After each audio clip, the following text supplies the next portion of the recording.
Yes, sir. Here we are. We're back again. The talkers about space on the screen. And it is, once again, ladies and gentlemen, the SBAU Astro Hour. It's our weekly Monday morning blog podcast for the Santa Barbara Astronomical Unit, our South Coast Longtime Astrophysics and Telescope Club in Santa Barbara, California. I'm Ron Herron, recently re-elected Vice President of SBAU, your weekly host, who's going to gently guide you into a lot of exciting things happening, parts of the cosmos.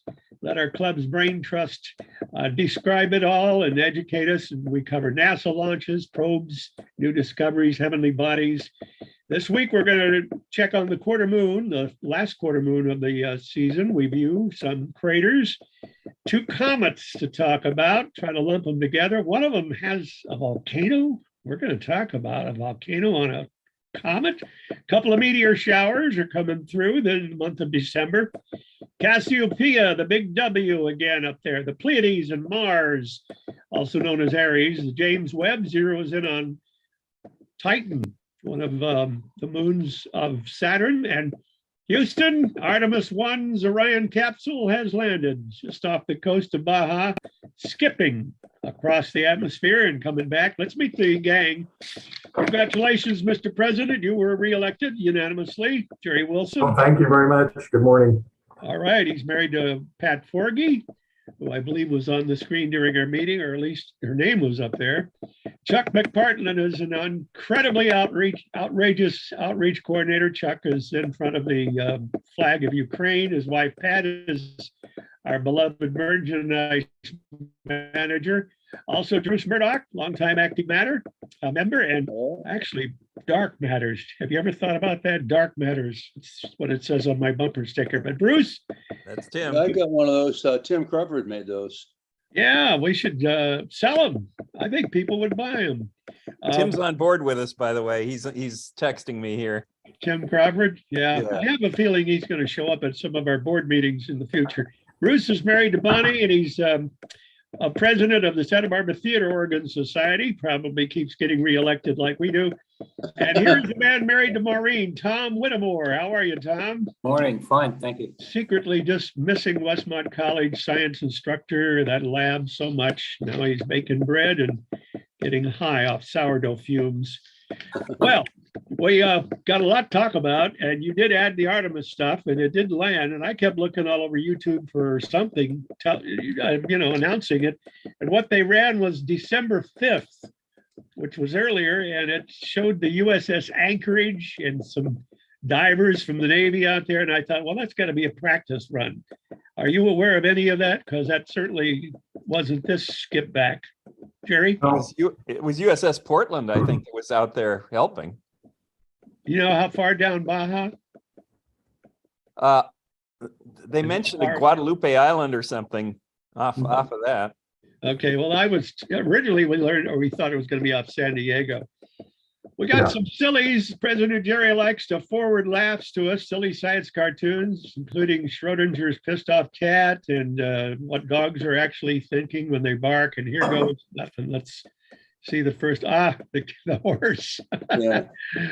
What he had apparently said to his horse, which replied back, "Hey, are you kidding? It's a giant flaming ball of gases, a million times bigger than the Earth, for heaven's sakes. No, I'm not riding off into that. Get out of here."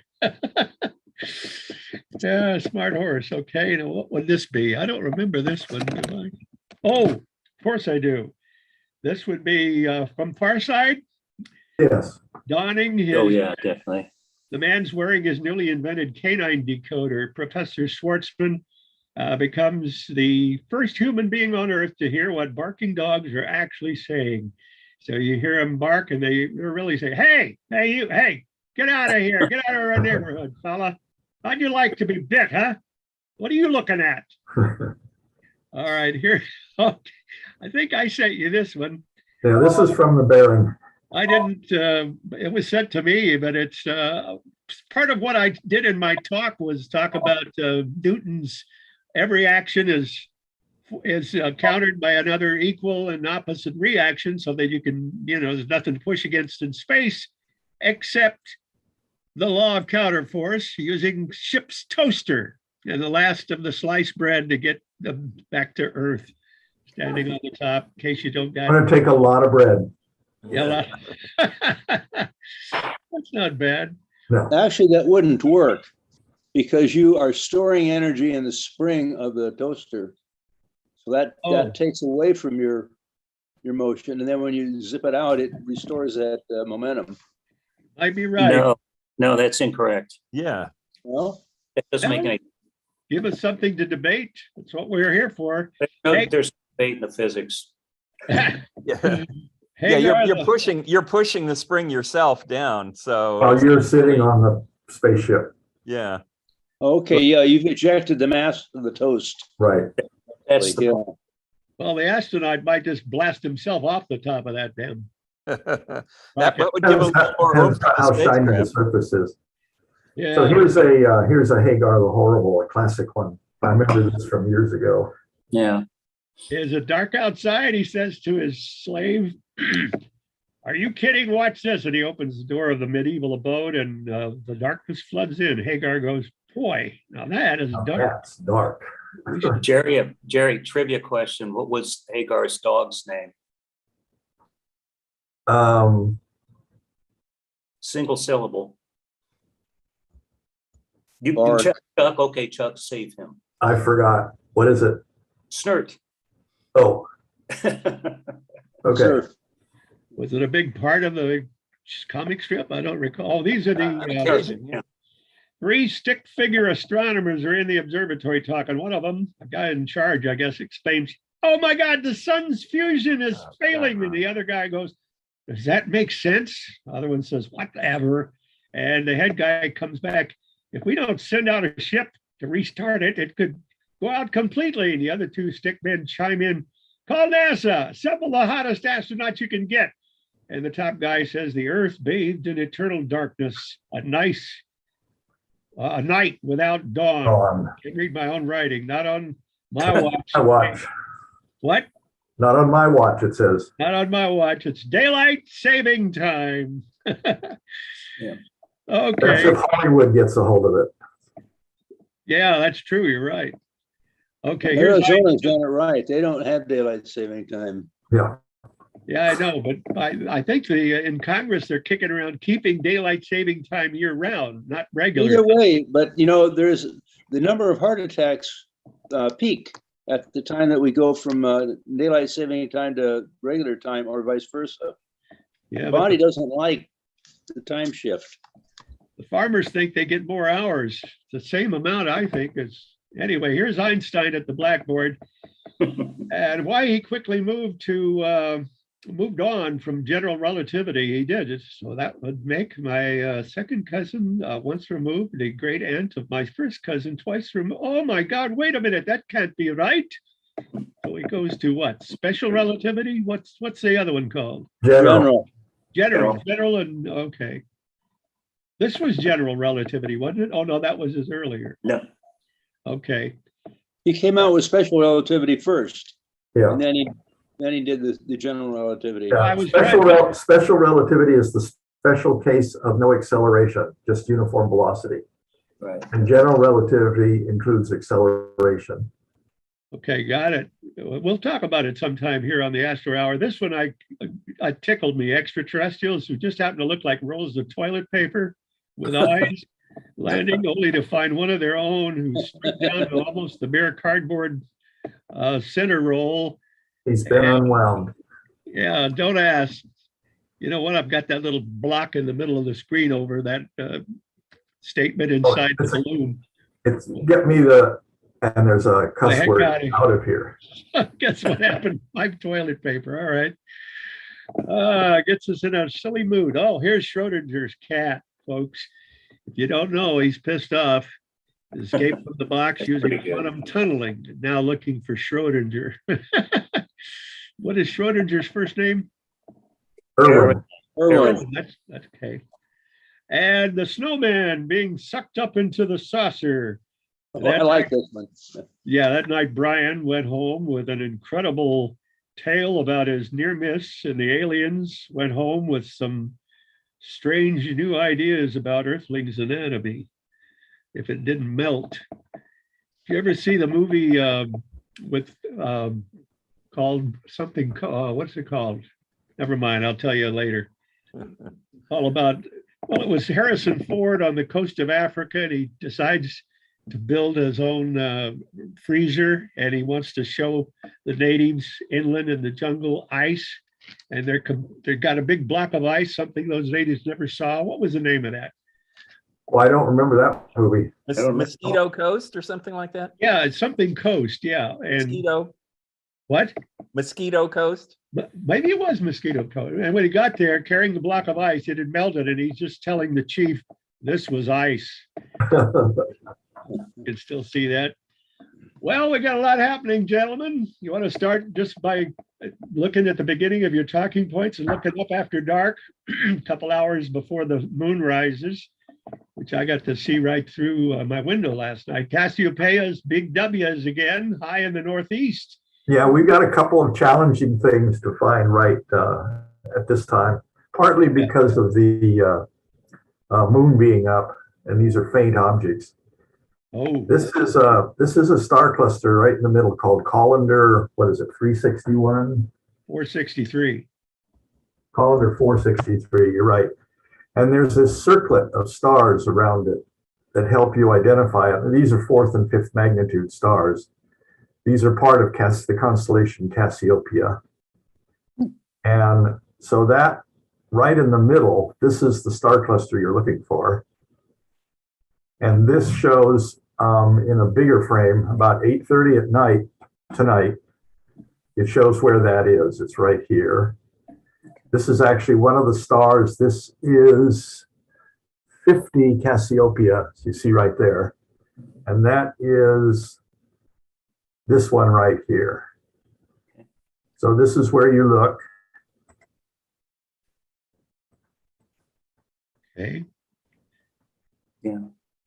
Right down in this area. So that's quite a challenge for something to do, but it's way in the north. So from my house here, that's a good dark part of the sky usually. So yeah, just notice there's little sets of 3 stars and 3 stars and 3 stars. Okay, anyway. I assume Colander is the name of the guy who discovered it. Yep. Pierre Colander. What do you He suppose? cataloged a lot of these very just open clusters. I mean, widely open. What do you suppose 463 means? That's the entry. Oh, Yeah, it's a 400. He was a Swede. Yeah, he's sweet. He was Swedish. but none of those stars around the edge you're talking about are part of the cluster, right? They're closer to Oh, it. those were not part of the cluster. The cluster is here. These are unrelated neighborhood stars. These are about fourth and fifth magnitude. These are much fainter stars. Mm-hmm. And so the cluster may be further out because the stars are smaller and it's just a fuzzball. In general, that's probably true. Yes. Okay. Fainter A stars. lot of stuff in this region of the sky is 10,000 light years out. So I wouldn't be surprised if that's pretty far. Which one of those stars is in the W? It looks like the W's an M up there, Ron. Yeah. What's up? It's turned into an M. I want my MTV. Your WTV. WTV, right? Okay. Thanks, Jerry. That's a neat one. I'll see if I can bag it with my 8x. Okay. This one is even. We're going to skip the this picture. This is Comet ZTF. Uh-huh.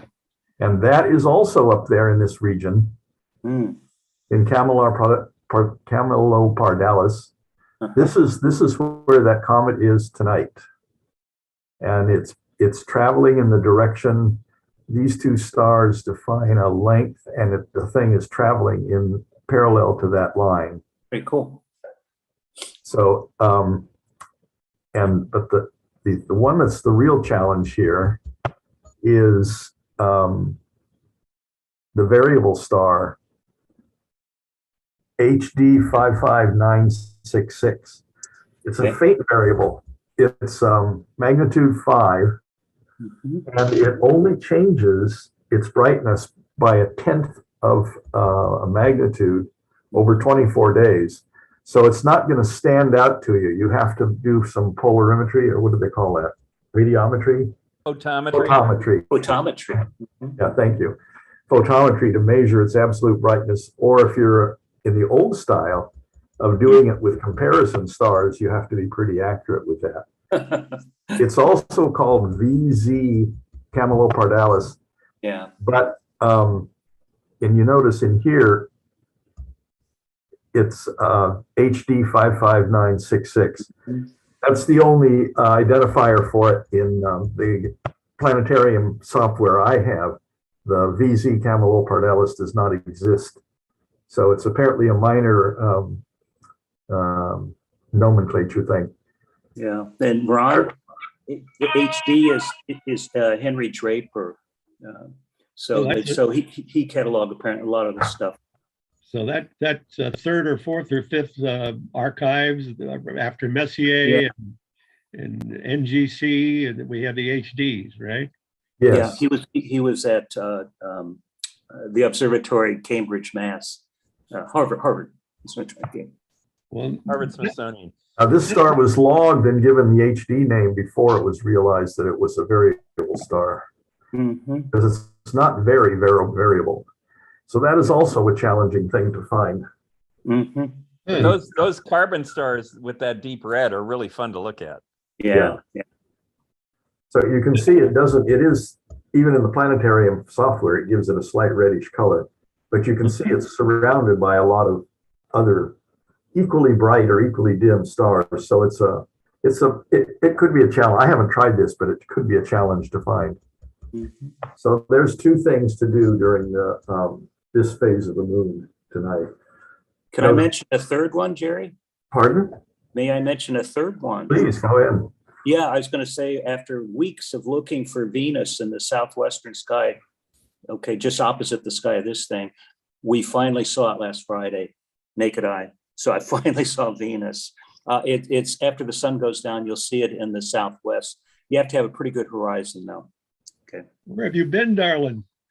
Well, unlike the other comet we're going to talk about here in a minute, I'd like to maybe pair it with this. This one is actually going into the sun or go toward the sun still, or is it coming out?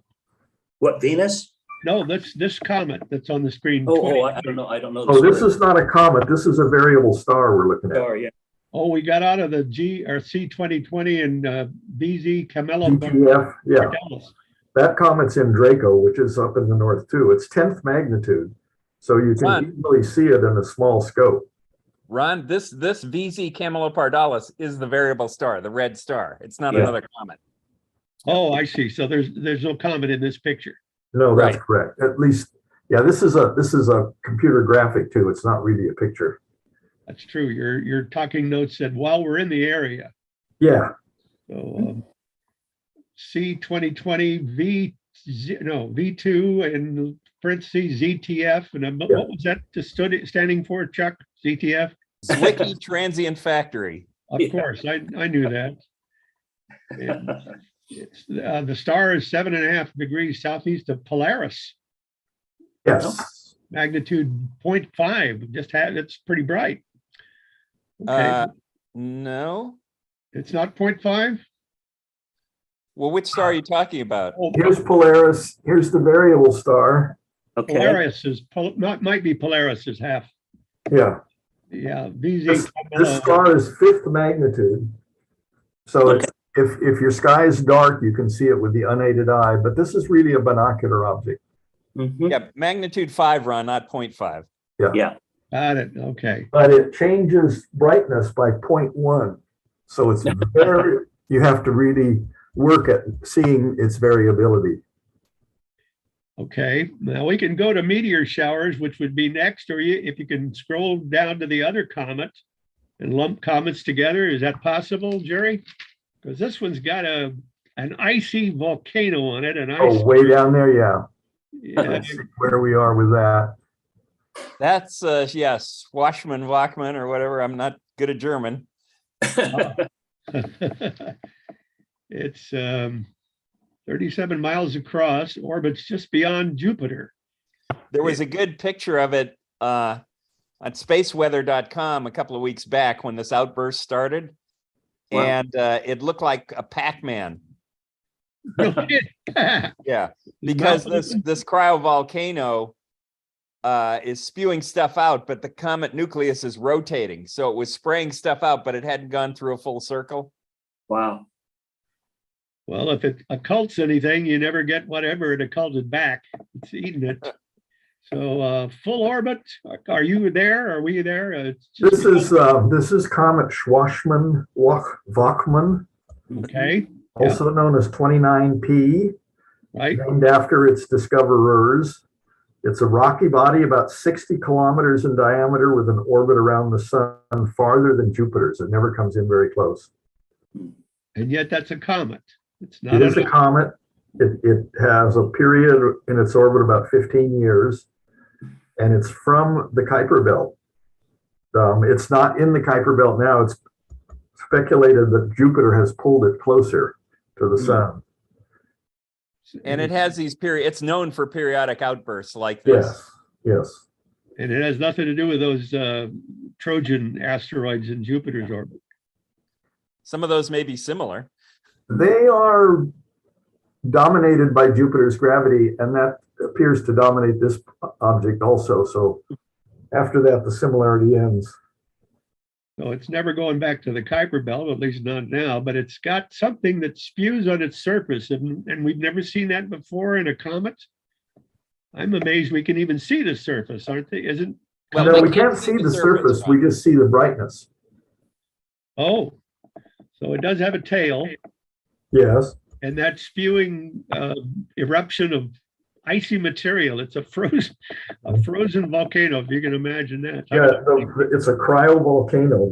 The magma that comes out of it is icy material. Yeah. According to the British Astronomical Association, these events are expected on comets like 29P. And This is an eruption. The largest eruption on this comet took place in September 2021. and it's the same thing as what happens on Saturn's moon Enceladus. Yes, yeah, they have cryovolcanoes there too. And Triton and lots of other moons. Yeah.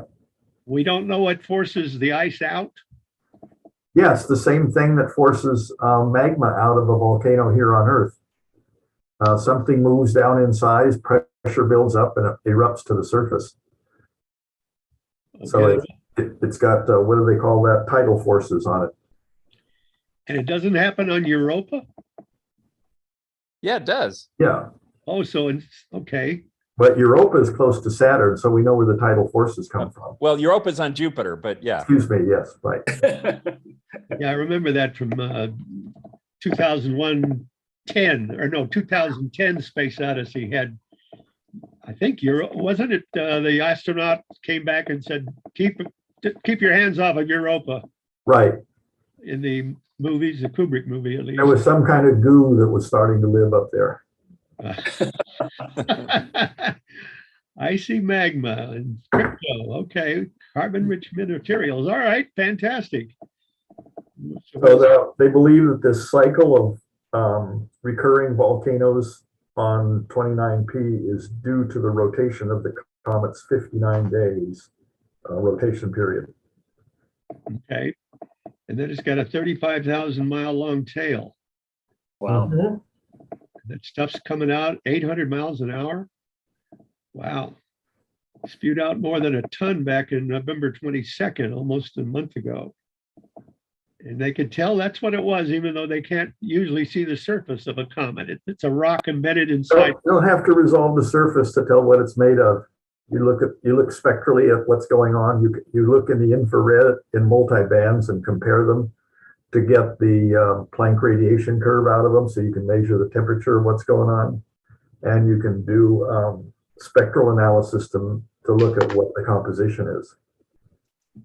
Someone once said back in the early stages of telescope development, he mused that we will never know what the stars are because all we have to view them by is their starlight. Oh, He didn't know the information that was encoded in starlight once we developed instruments to see it. Right. Yeah, he said that just before spectroscopy was invented. Right. Yeah, Oh, the philosopher Lecomte. but I've always had trouble with the difference between comets and asteroids. Now, a comet usually comes out of the exterior belt, the Kuiper, or the Oort cloud, and it always has a tail, right? It always spews gases. But a rock that has no moisture in it or whatever becomes the tail. Let's say an asteroid goes around the sun, we wouldn't even see it, would we? Yeah, we could see it. We do see it as a spot. But it wouldn't be a comet because there'd be no tail on it. There, comets, we have not comets, but there was an asteroid that we landed on, and they were reviewing photographs taken by the lander, and they thought they were seeing star clusters in the background. And what they actually decided after the star clusters moved, that what they were seeing were small grains of sand and pebbles that were coming off of the asteroid.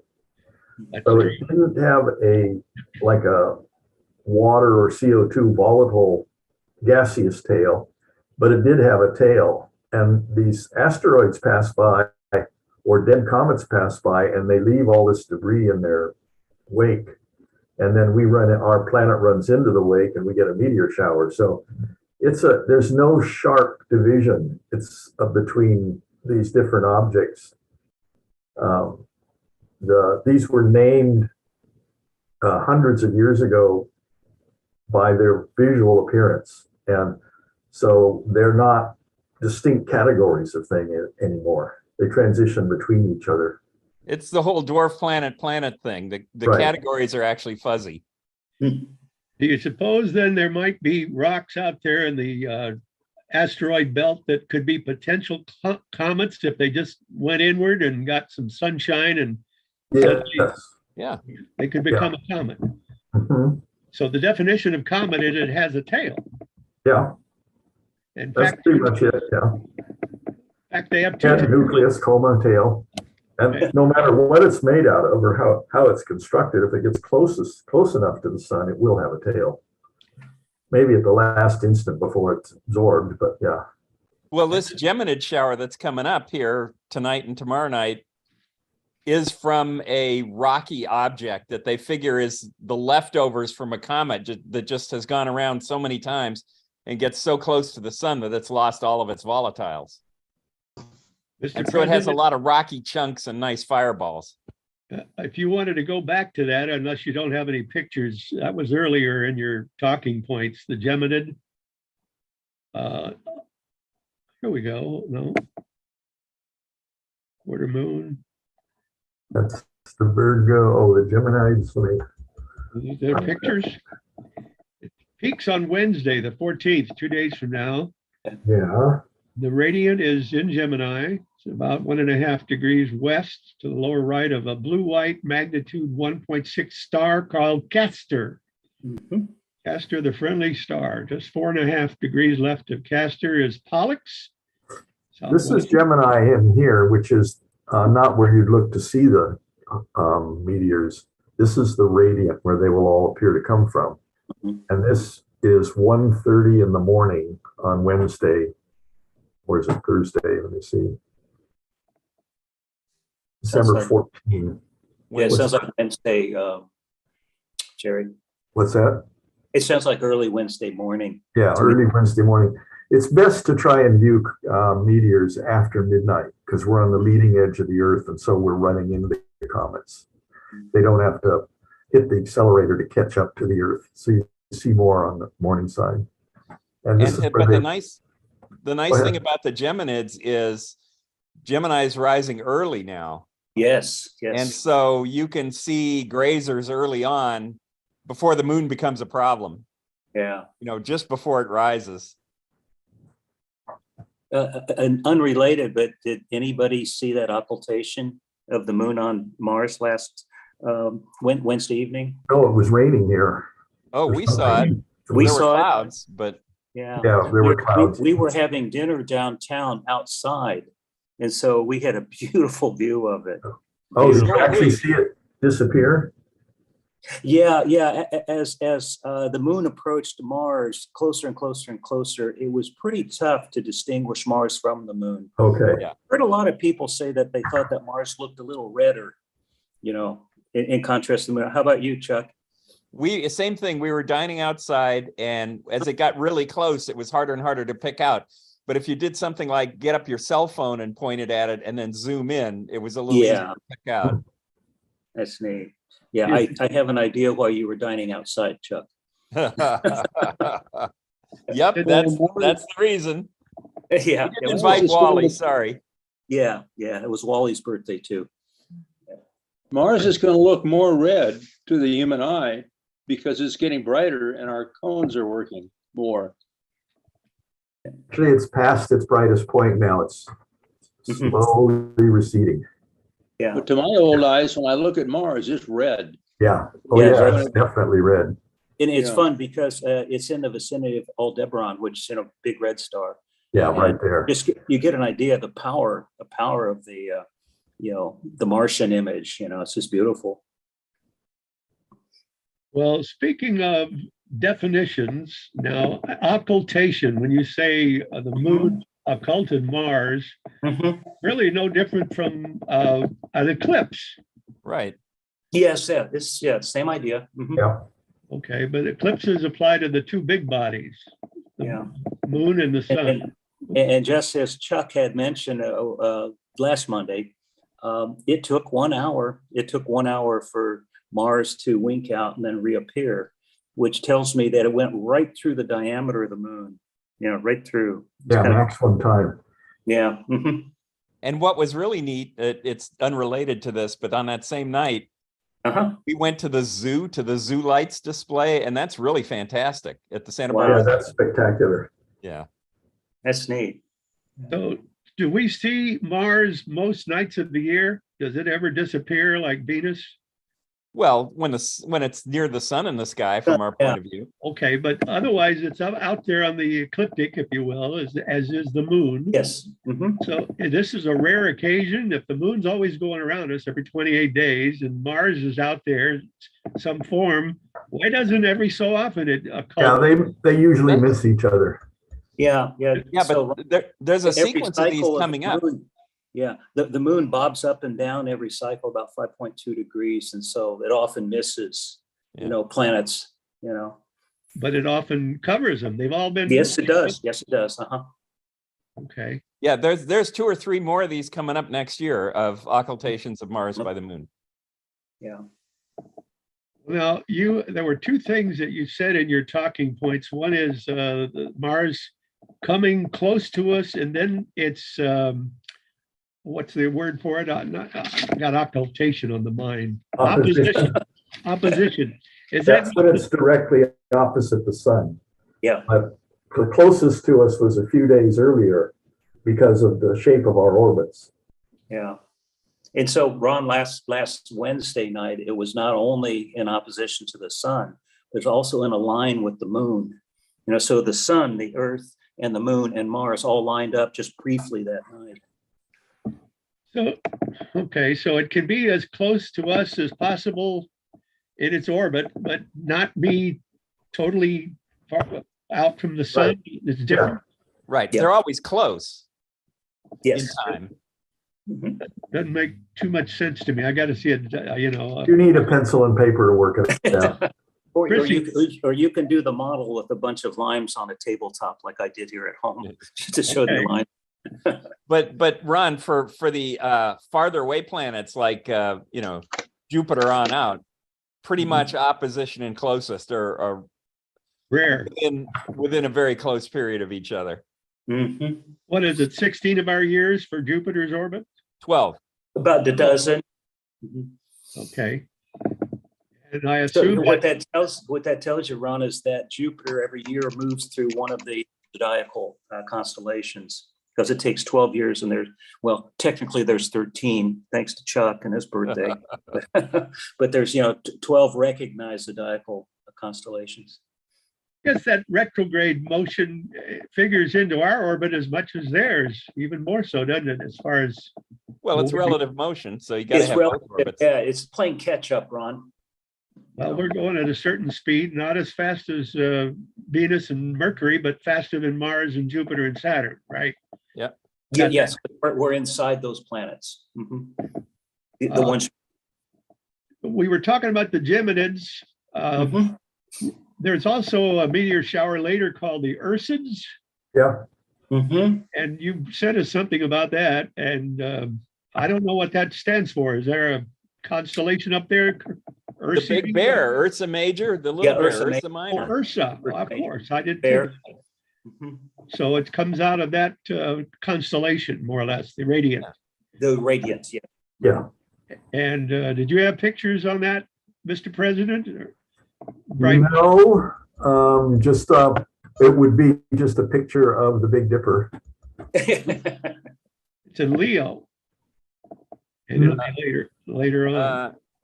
That's the Leonids in November. Yeah, we've already gone through the Lenas, but I think didn't we have a fat moon, Chuck? Yeah. Yeah, I think we had a fat moon on that one. No, I don't have a picture of the Big Dipper selected out there. Okay. You did have a picture of the half moon or quarter moon. It's Oh, yeah, the last quarter there. Mhm. last quarter. It's on its way to switching over in about a week. Yeah, this is later this week. This will be the last quarter. Right. Called the taco shell moon. Yeah. And then next Monday is Hanukkah, so that's always attached to a new moon. Gotcha.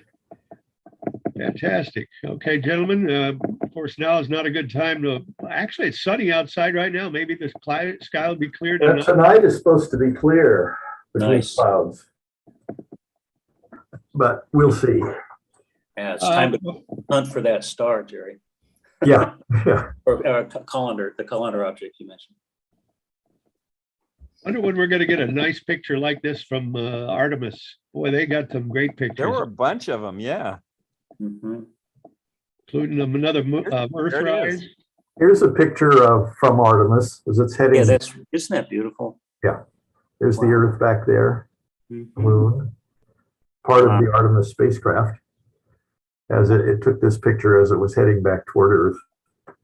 Geez, And that's just gorgeous. this is the trajectory that it used. It landed yesterday morning at 9 south of San Diego in the Pacific Ocean. Okay, so why And, skip? what's that? Why skip in and out of the atmosphere? Because it's coming in real hot. Yeah, that's to bleed And they off some wanna of the use- velocity. Yeah, it's going way fast. If they come in at a low angle to the atmosphere doesn't have a sharp line like this, but this represents the sudden onset of atmosphere. If you come in at too low an angle, you skip off and bounce off, never to return.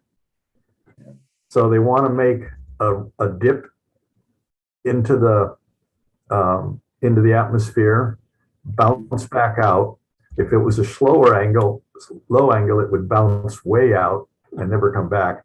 But this is a low angle, it's squished together here. So it looks like you fire a rocket to come up, but you don't. And this heats it up, but it goes through, but it's still low enough velocity that it's captured by the Earth, and it's going to then make another reentry and then slow down to subsonic region where it drops its heat shield and sticks out its parachute. First the drogue, and then the main deploy. Yeah, we've seen that, but the Apollo launches, were they slower? Did they come back not as fast? Yes. Yeah. Why?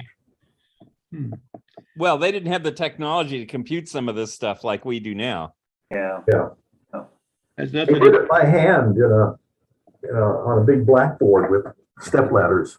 And slide rules. Yeah, if you see the movie, I forget the name of it, but Apollo Apollo 13. 13. no, there was that one, but there was another one about the ladies that did the calculation. Oh, yes. Right. Oh, yeah, the computers. Yeah, the computer. They called them computers. Hidden Figures. That's Yeah. it. Hidden Figures. Really good film. Great film.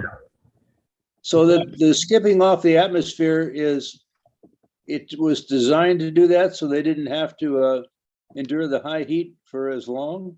Yes. Yes, they did it. Yeah, that's right. it burns up speed. They're trying different methods of aero braking. And I don't think they dumped the heat shield. They kept it. They, you know, Yeah, I bunch don't of see the blades it. away.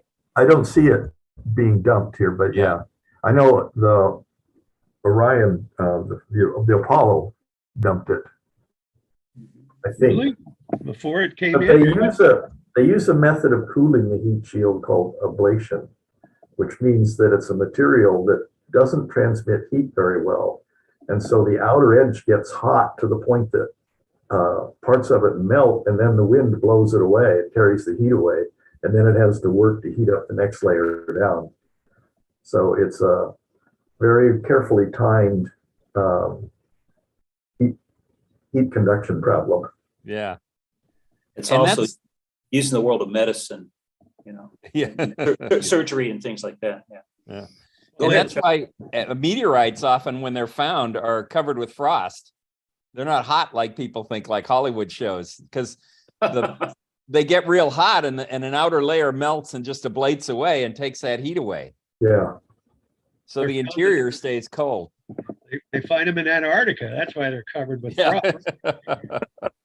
But the lower end of that, the first skip, about how high up do you suppose that is in the atmosphere?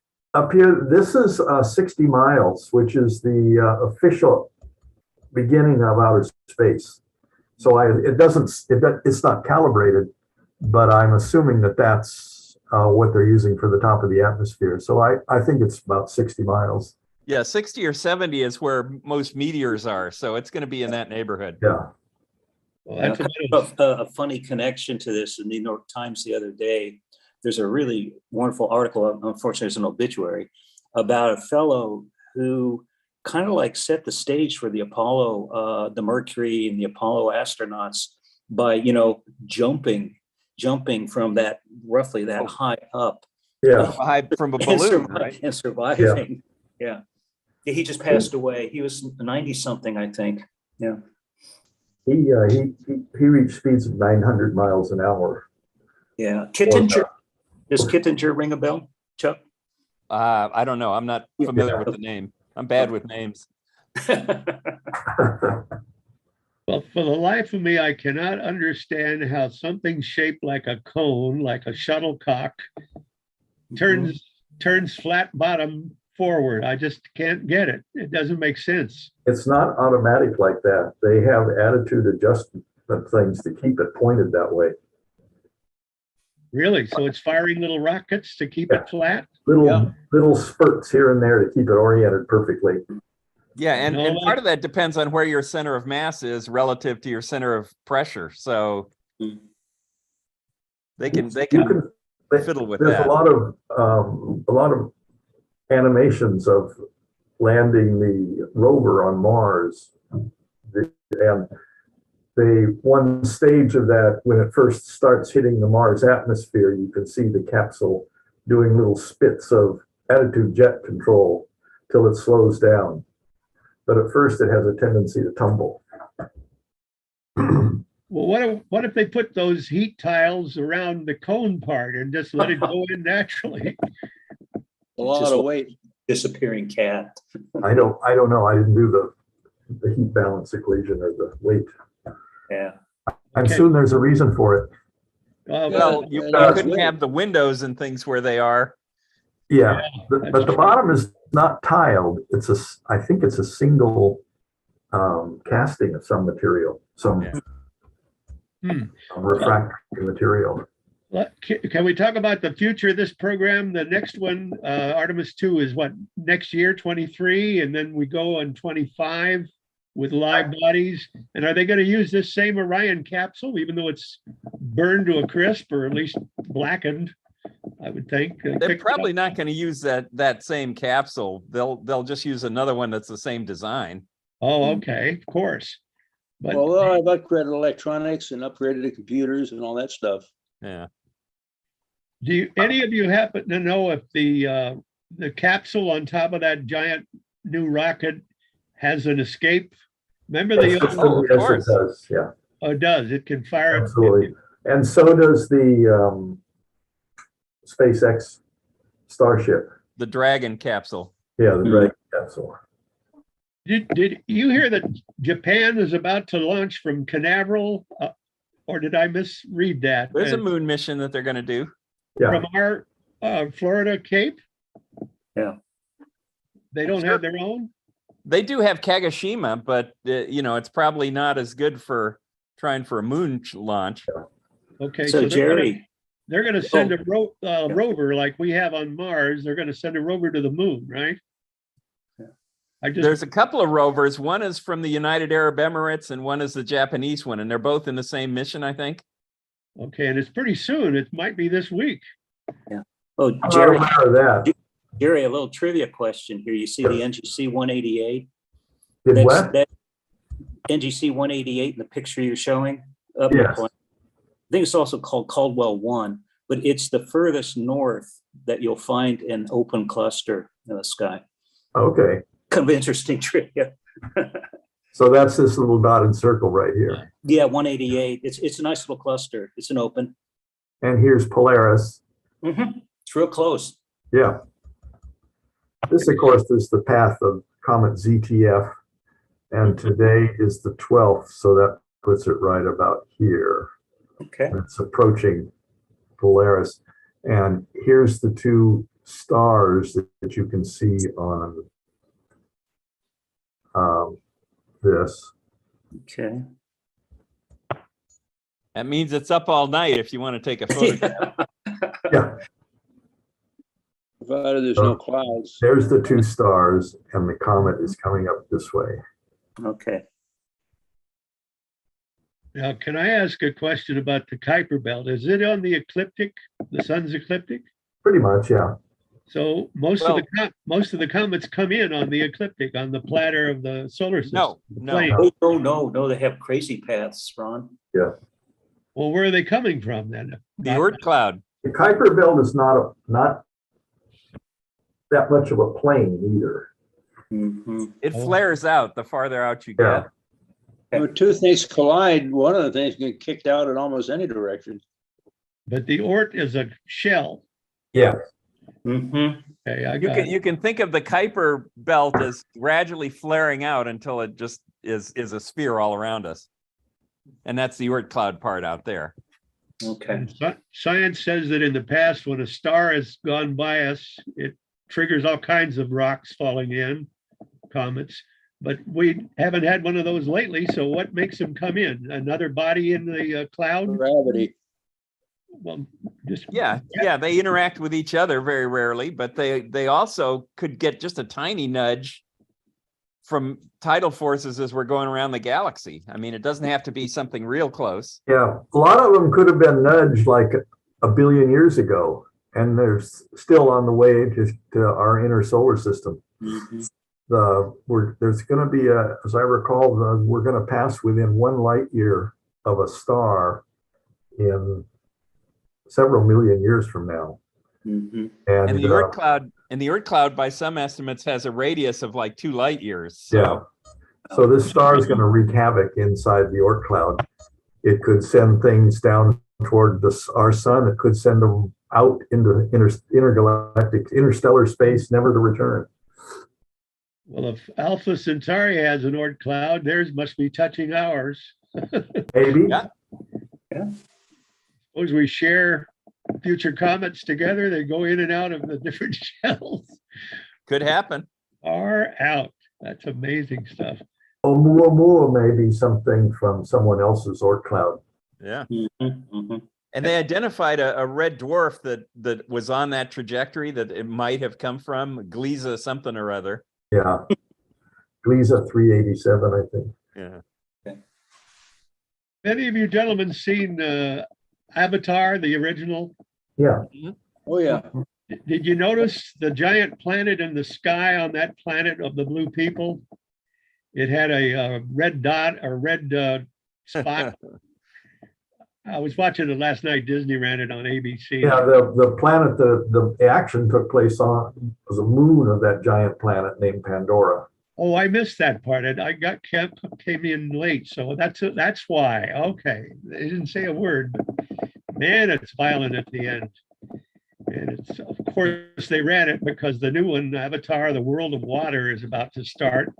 in a week or so, and that's I thought it was today or this week, Wednesday. 16th, I think, yeah, or 14th. Yeah, Probably that's Wednesday. It'll be at the Arlington, I'm sure, and 3 hours long. All on. Yep. Wow. What's the picture we're looking at again? This is the comet heading ZTF, heading past Polaris. This is put a line between Polaris and this red star, and the comet is paralleling that line. And you can see that in this chart. Right. There's Polaris and there's that red star. You're passing it right up here. So we should be able to see NGC 188 in that. Yeah, it's fairly bright, Jerry. Oops. Well, inquiring minds want to know, which is basically me, when does it come in around the sun close and probably brightens up and spans out its tail? Is that going to happen? I'm not sure it does. Oh, so it's going to be like that other one. So it should be right up in here, but remember the 188.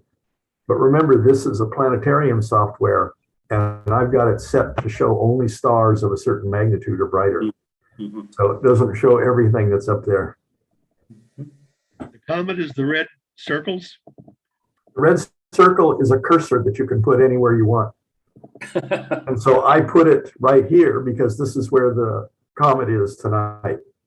Okay. Can you move it with your cursor?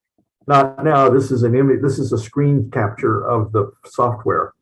I could go to the software and possibly. Well, that's I believe.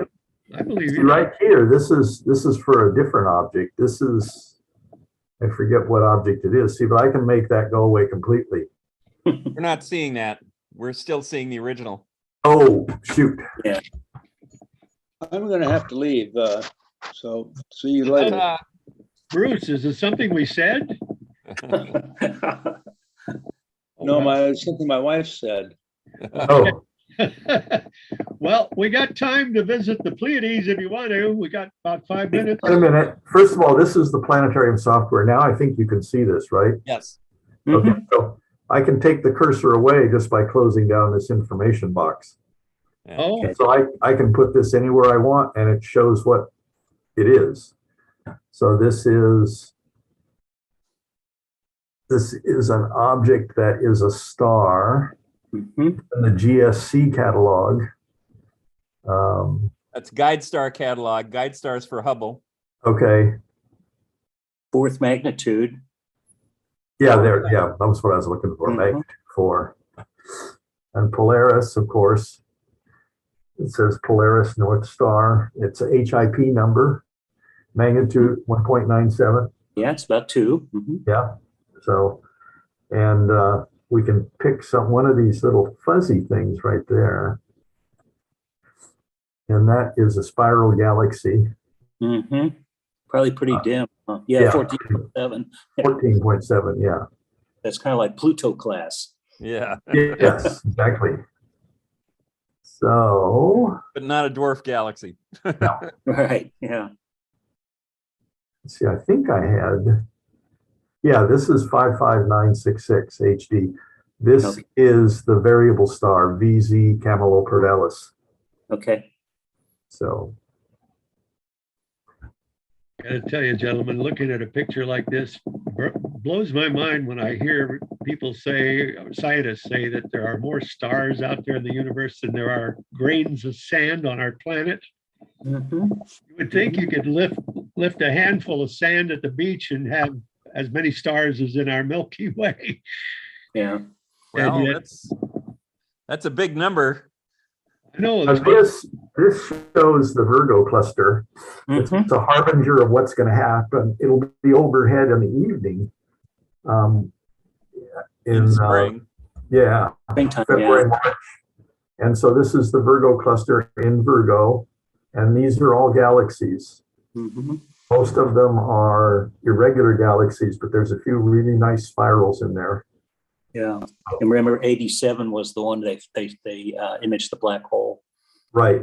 Yeah. So. It's the 500-pound gorilla of the Virgo cluster. What do you know about the namesake Virgin the maiden or whatever she's called. Who is it? Virgo. Yeah. Ceres, the goddess of agriculture, according Yeah. to the Greeks. To the Mhm. Romans, she was Astrea, the goddess of justice, and that's why they Yeah. stole the claws of the scorpion and made the scales. Right. And we get the word for cereal from that. Yeah. Check the series. But her figurine on the sky is made of stars, not those galaxies you were. Not galaxies, no, people couldn't No, see no, just those. star. Yeah, and she's holding a shaft of wheat. Spica. Is this the little Yeah. dipper? Oh, these are the Pleiades. Yeah, Pleiades with a nebula in front of them. Mhm. Okay. A nebula in front of them. That's what the Blue. blue Yeah, is. Okay. it's And there's dust. It's not, seven stars named here, I think. 1, 2, 3, 4, 5, 6, 7, 8. 8 stars named here. Mhm. But you can see as many as 12 in a scope. Yeah, and they're oh, many more. yeah. Yeah. And Ron, they're passing through that area, so they show an emission, or not an emission, but a reflection nebula. You see how blue it is, Ron? That's reflection. Yeah, that's dust. And it Mhm. scatters the blue light, and that's why the sky's blue when the sun is up. There's stuff in our atmosphere that scatters the blue light. It's called Rayleigh scattering. Mhm. And the amount of scatter goes as the inverse fourth power of the wavelength. That's So correct. it's very favorable to short wavelengths. You had a The good number- physics teacher, Jerry. You're what? You had a good physics teacher. Oh, yeah. But the number of stars in this entire Pleiades cluster is only a handful, like No, 12. it's like 1,500. Oh, Yeah, oh, you put a telescope on that, Ron, you're going to see a whole bunch of stars. Yeah. why, Even a do, little telescope. why do we see these 5 or 6 bright They're as the hell? bright They're ones. the They're bright. pretty bright. They're pretty bright. There's this little line of stars that comes out there and then Yeah. goes down. And that's the signature in my mind of this cluster. Yeah. That star they come from is Alcyone. It's kind of hard to see the name there. Yeah. Mhm. And so that line is called Alley's braid. Yeah. But, considering half the stars, at least in the sky, you say are either binaries or trinaries, or then they go up to 4 star systems. Hell, a star cluster is nothing but a giant, they're all orbiting around each other, aren't they? Multi. These are not necessarily orbiting each other in a globular cluster. They are orbiting each other, Oh, but these are traveling their own ways. There's a lot of space between them, and they will probably separate as time goes on as they go around the galaxy. Yeah, the estimate is that most of these things like this, open clusters, evaporate within about 350 million years. Yeah. is that right? Okay. Well, that's the one I see. That's the Little Dipper, right? Some people. That's what people always say at outreach. Is that the Little Dipper? Yeah, it's a very little dipper. Yeah. Micro dipper. Yeah. Well, fantastic stuff. I got to tell. Oh, we didn't get to Saturn's moon Titan. Can we do that next week? Right now. Oh, okay. That's also a Messier object, Ron. The James Webb has zeroed in on the surface through the atmosphere of Titan, Yeah. big moon That's around He Saturn. said, incredible. Okay, is this the picture? This is operating an instrument as if it were a sounder, which means that it looks at layers in the atmosphere. This is looking by your selection of wavelength. You get the different levels in the atmosphere. This is the lower atmosphere and clouds that show up here. This is atmosphere and surface at a different wavelength. So, and they've seen this atmospheric haze. We know that Titan has smog. There's a cloud here and a cloud there, and the clouds show up here and here in this image. And there's a lake here called Kraken Mare. And here, apparently the lakes are real lakes. I can't quite resolve that. ADIRI and Belay, BELET. Mhm. And then this is, whoops, Lakes are methane, this incidentally. is right? from, Yeah, I think you're right, Ron. Methane. okay. So this is from, now these are in the same wave bands, the Near IR Cam, and here the Near IR Cam 2 from Keck Observatory in Hawaii, and here's from James Webb. So independent verification of the same features. Wow. Belay is there, Cloud B. So that's a teeny tiny little dot in our scopes when we Yeah. look at Titan, nothing like this. So And that's a thick atmosphere, so that's really peering down through it. 9 times the thickness of our atmosphere here. Wow. Webb doesn't use radio waves at all. It's all Yeah. infrared. Okay. Yes. Mhm. Well, the James Webb is infrared. The Keck is, visual and some ultraviolet even. Yeah. But I like- On top of Hawaii, you can see some infrared, but down lower altitudes, too much water vapor absorbs the infrared. Mhm. I like the fact that Huygens, when it landed, on Titan, the rocks turned out to be round ice balls. I guess. Yeah, Why not rocks? they are rocks. They're made out of water. I know, but that's crazy. I've never seen those before. You've I never have been them. on Titan before. Well, I haven't been in my refrigerator, but what the hell? Yeah. This has been Well, awesome. that's where the rocks come from. Got some in your head too, Ron. Gotcha on the rocks. How would they know they're rock? They're not rocks. They look like rocks. They're round, like they've been, in a stream Yeah. for years. That defines a rock. Hey, gentlemen, we've run out of time, but you're Okay. awesome. Thank you very much. And holiday season is upon us, and good viewing Yes. tonight if you're going to get out there to focus in on something. And let's do it again next Monday. That'll be number 96. Okay. Meantime, happy holidays and thanks for joining us here, everybody.